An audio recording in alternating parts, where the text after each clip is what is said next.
जमीन पर बरसों से दखल है। देखें, इस तरह का जो विवाद है, बहुत ऐसा फैसला है जो कि सिविल कोर्ट तक ही जाता है और खत्म हो जाता है।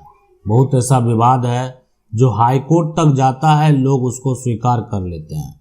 लेकिन हम आज आपको बताने वाले हैं सुप्रीम कोर्ट के द्वारा ऐतिहासिक फैसला जो दिया गया, मतलब सिविल कोर्ट और हाई कोर्ट का जो फैसला है, अब उसको भी स्वीकार नहीं करने के बाद अंतिम विकल्प बचता है, वो है सुप्रीम कोर्ट। और बहुत सारे लोग सुप्रीम कोर्ट तक जाते हैं इस विवाद को लेकर।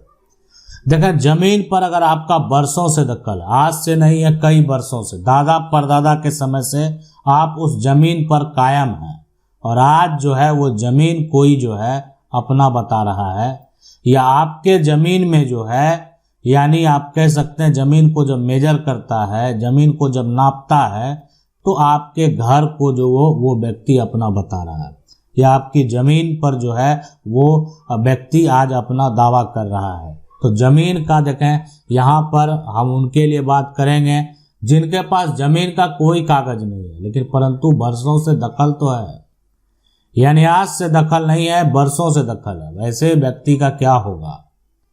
तो देखें, जमीन का अगर आपके पास कोई भी कागजात नहीं है, कोई भी डॉक्यूमेंट नहीं है, लेकिन बरसों से दखल है, और दखल अभी वर्तमान में भी आपका है। अब ये दखल आपका कब तक रहेगा? अब जिसके पास जमीन का कागजात है, वो जबरन अगर आपसे दखल ले लिया तो आपके हाथों से वो दखल चला गया। लेकिन अगर आपका जमीन पर दखल है, तो दखल के आधार पर आप क्या क्या कर सकते हैं, ये जरूर जान लीजिए।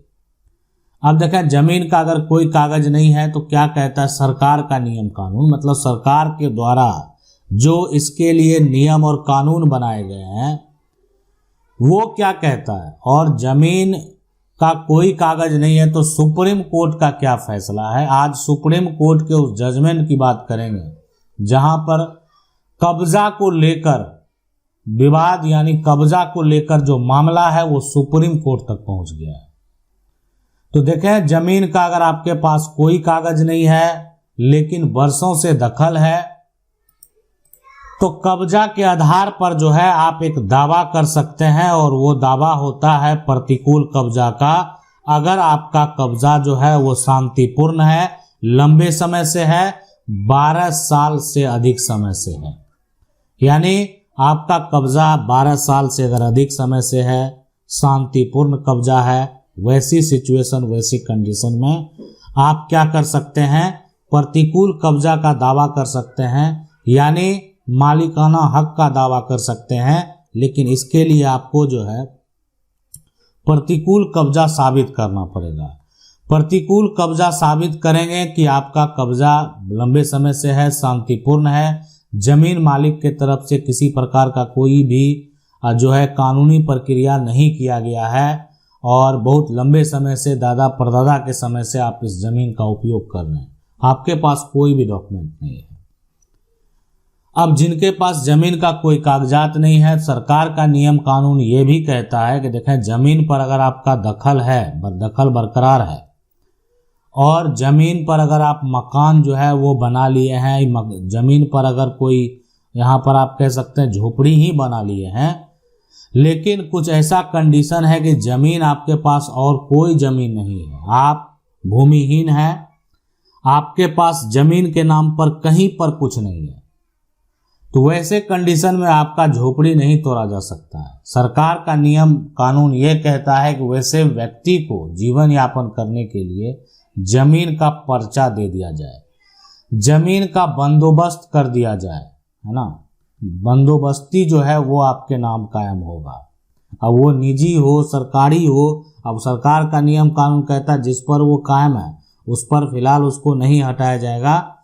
अगर किसी का निजी जमीन भी है तो उसको पर्चा दे दिया जाएगा, जब तक वो जीवित रहेगा, जब तक वो जमीन नहीं खरीद लेगा, तब तक उस जमीन से उसको नहीं हटाया जा सकता। अब पर्चा का मान्यता जो है वो भी तय कर दिया गया कि अगर प्रॉपर्टी आप खरीद लिए, जमीन खरीद लिए, तो फिर पर्चा का कोई मतलब नहीं, फिर अपने जमीन पर चले जाइए, दूसरे का जमीन आपको अब दे देना चाहिए।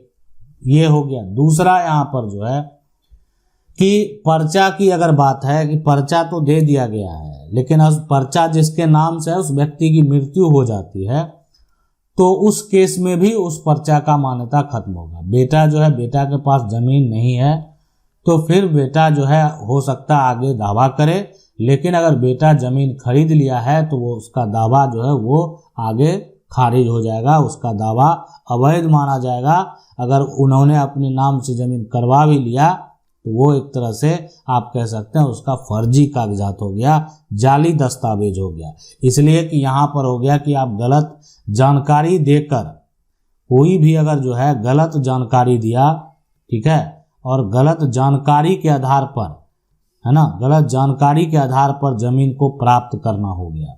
तो जमीन पर वर्षों से दखल अगर है आपका, तो अगर भूमि का कहीं पर सर्वेक्षण भी किया जाता है, कोई अधिकारी आते भी हैं, तो ये मामला कोर्ट का है, यानी वो हटने को नहीं कहेंगे आपको, आपका दखल है। और अगर भूमि का सर्वेक्षण होता है तो वहाँ पर भी अगर वो रिपोर्ट तैयार करेंगे तो जमीन मालिक का नाम अलग होगा और जो दखल है उसका नाम अलग होगा।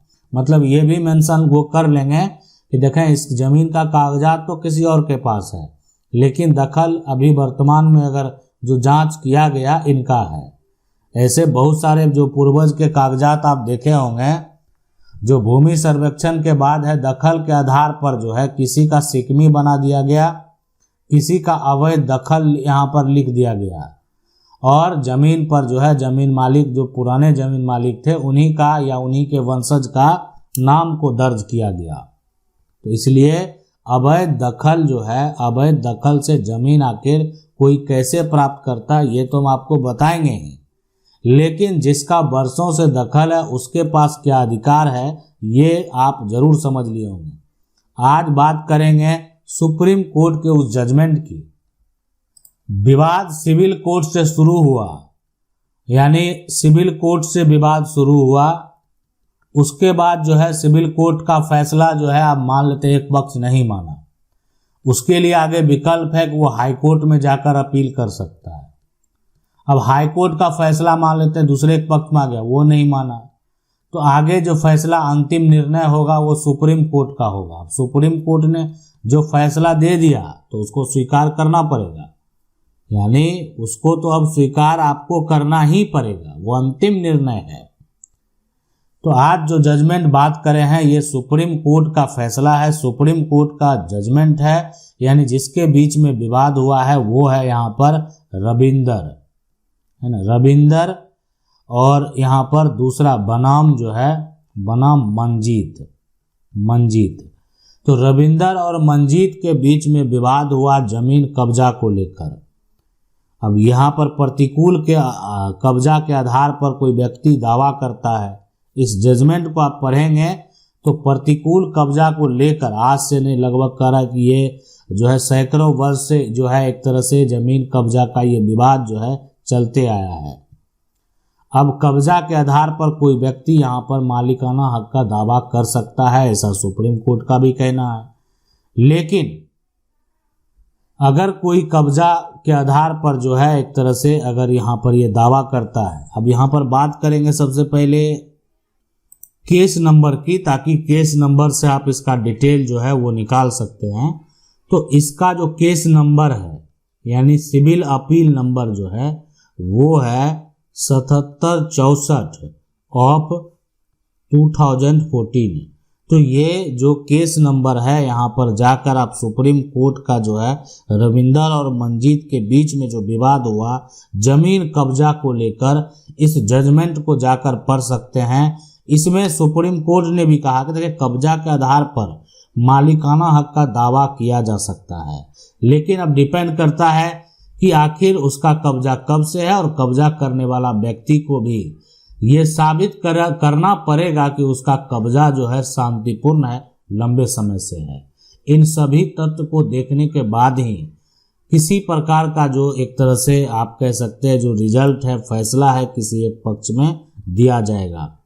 अब यहाँ पर बात करेंगे कि आपको क्या करना है कि अगर आपका बरसों से दखल है तो आप जो है एडवर्स पोजीशन के आधार पर, कब्जा के आधार पर, यानी दखल के आधार पर जमीन मालिक जो भी हैं, जमीन मालिक के जो उत्तराधिकारी हैं उस पर भी दावा कर सकते हैं, अपने अधिकार का दावा कर सकते हैं। लेकिन जिनके पास डॉक्यूमेंट है, कागजात है, और आप जो है एक तरह से किस आधार पर उनका कब्जा किए हुए हैं, तो ये हो सकता है कि आप दावा कर सकते हैं, लेकिन ये कोई ज़रूरी नहीं कि आपके पक्ष में फैसला ही हो। इसलिए कि ज़मीन का जो असली टाइटल है, कानून यही कहता है कि ज़मीन का असली टाइटल उसी के पास होगा जिसके पास ज़मीन का डॉक्यूमेंट है, ज़मीन का कागजात है।